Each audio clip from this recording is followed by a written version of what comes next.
স্বাগতম জানাইছোঁ career hype YouTube চেনেললৈ। বন্ধুসকল, লৈ আহিছোঁ নতুন এটা জব নটিফিকেশ্যন, যিটো নটিফিকেশ্যন জাৰি কৰিছে SSCৰ পৰা। চ' আহক আমি এইটো ভিডিঅ'ত সম্পূৰ্ণকৈ জানিম ইয়াতে টোটেল পোষ্ট কিমান আছে, চেলাৰী কিমান আহিব, এজ কিমান ধৰা আছে, গোটেইখিনি বস্তু আমি ইয়াতে আলোচনা কৰিম। চ' ভিডিঅ'টো শেষলৈকে নিশ্চয় চাই থাকিব। চ' SSC মানে কি ষ্টাফ চিলেকশ্যন কমিশ্যনৰ পৰা টোটেল পদ মুকলি কৰা হৈছে 2049টা।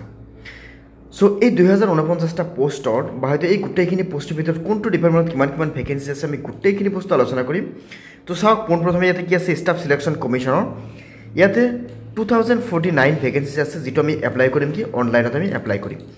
এতিয়া চাওক, নেম অফ পোষ্ট ইয়াতে কি আছে চিলেকশ্যন পোষ্ট।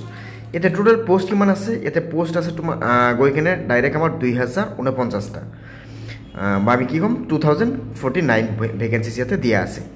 তো কেটেগৰী ৱাইজ আমি চাবলৈ গ'লে ইয়াতে SCৰ কাৰণে আছে কিমান 255, ST কাৰণে আছে 124, OBC কাৰণে আছে 456, আনৰিজাৰ্ভৰ কাৰণে আছে 1028 আৰু EWSৰ বাবে আছে কিমান 186। চ' নেক্সট চাওক, ইয়াতে কি আছে eligibility criteria SSC selection post recruitment.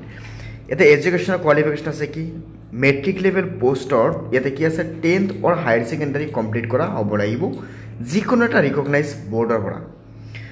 তাৰপিছত ইণ্টাৰমিডিয়েট লেভেলত কি কৈছে 10+2 মানে হায়াৰ ছেকেণ্ডাৰী যিটো এক্সাম আছে সেইটো পাছ হ'ব লাগিব কি আপোনাৰ যিকোনো এটা ৰিকগনাইজ বৰ্ড নাইবা হয়তো আপোনাৰ যিকোনো ৰিকগনাইজ এটা ইউনিভাৰ্চিটিৰ পৰা এইটো কি হ'ব লাগিব আপুনি কমপ্লিট কৰা হ'ব লাগিব। নেক্সট আছে গ্ৰেজুৱেট লেভেল হ'লে আপুনি গ্ৰেজুৱেট লেভেলত যদি আপুনি এপ্লাই কৰিব বিচাৰে তেতিয়াহ'লে আপোনাৰ বেচিলাৰ ডিগ্ৰী লাগিব, যিকোনো ফিল্ডৰ পৰা হওক আপুনি গ্ৰেজুৱেশ্যন কৰা হ'ব লাগিব। আৰু ইয়াতে লগতে কোৱা হৈছে recognise university or institute in India, মানে UGC ৰিকগনাইজ হ'ব লাগিব। নেক্সট আছে আমাৰ এজ ৰিলেক্সেশ্যন। ইয়াতে এজ ৰিলেক্সেশ্যন কি কৈছে এজ লিমিট দিয়া আছে। এজ লিমিট কি কৈছে যে ইয়াতে এজ লিমিট হিচাপে দিয়া আছে যে 18 years to 42 years। আপোনাৰ ভেকেঞ্চিজ ৱাইজত কি আছে ইয়াতে ডিফাৰেণ্ট এজ কেটেগৰী আছে। চ' আপুনি যেতিয়া অফিচিয়েল ৱেবছাইটত যাব গোটেইখিনি বস্তুৰ কাৰণে আপুনি ডিটেইলত পাই যাব যে আপুনি কোনটো পোষ্টৰ বাবে এপ্লাই কৰি আছে, আৰু সেই হিচাপতে আপোনাৰ এজ ৰিলেক্সেশ্যন বা এজ লিমিটটো ধৰা হ'ব। এজ ৰিলেক্সেশ্যন ক'বলৈ গ'লে ST/SC কাৰণে আছে 5 years, OBC কাৰণে আছে 3 years, PWD কাৰণে আছে 10 years, PWD OBC কাৰণে আছে 13 years, PWD SC/ST কাৰণে আছে 10 years, আৰু ESMৰ কাৰণে আছে 3 years। তাৰমানে এক্স ছাৰ্ভিচমেনৰ কাৰণে আছে 3 years। নেক্সট আছে কি এপ্লিকেশ্যন ফি। ইয়াতে UR আৰু OBC মানে আনৰিজাৰ্ভ আৰু OBC হ'লে 100 rupees পে' কৰিব লাগিব। কিন্তু যদি OMEN বা SC নাইবা ST নাইবা PWD নাইবা এক্স ছাৰ্ভিচমেন হয় তেতিয়াহ'লে আপোনাৰ কোনো পে' কৰিব নালাগে। পে'মেণ্ট মেথডটো হ'ব আপোনাৰ অনলাইন পে'মেণ্ট মেথড, আপুনি নেট বেংকিং নাইবা UPI থ্ৰুত আপুনি এপ্লাই কৰিব বা হয়তো পে'মেণ্ট কৰিব পাৰিব। নেক্সট আছে কি আছে চাওক, নেক্সট চাবলৈ গ'লে ইম্পৰ্টেণ্ট আছে কি ইম্পৰ্টেণ্ট ডেট।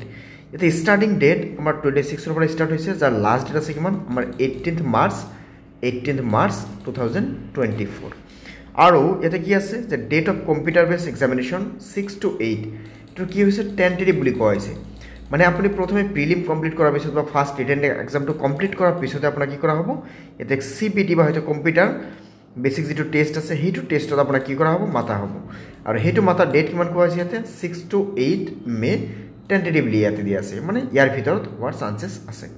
চ' এইখিনি আছিল আমাৰ আজিৰ ভিডিঅ'ত আমি যিখিনি আলোচনা কৰিলোঁ কি আছিল যে ইয়াতে SSCৰ চিলেকশ্যন পোষ্টৰ বা SSCৰ 2049টা পোষ্টৰ আমি ইয়াতে গোটেই নটিফিকেশ্যন বা গোটেইখিনি আমি বস্তু আলোচনা কৰিলোঁ।